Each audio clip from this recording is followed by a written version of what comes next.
அடங்கா பிடாரி இவங்கெல்லாம்.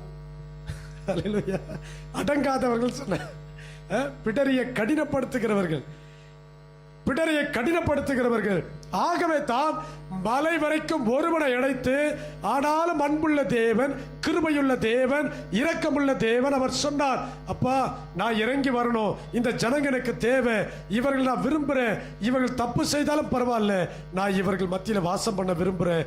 அந்த சிங்காசனத்தில் கிருபாசனத்தில் வந்து நான் வாசம் பண்ண விரும்புகிறேன், அந்த மாடல் படியே நீ செய்யன்னு சொல்லி அவனுக்கு எல்லா மாடல்களையும் கொடுத்து அதன்படியே ஆசாரிப்பு கூடாரத்தை உண்டாக்கினார். அதைத் தொடர்ந்து ஆலயத்தை சாலமோன் கட்டினார். இது முழுவதுமாய் பரலோகத்தின் சாயலுக்கும் நிழலுக்கும் மாடலுக்கு ஒத்திருக்கிறது. இன்னைக்கு நீங்க நினைக்காதீங்க ஆராதனைகள்லாம் சாதாரணமானது கிடையாது. நாம பரலோகத்தில் ஆராதிக்கிறதுக்கு பூமியில ட்ரைனிங் எடுக்கிறோம்.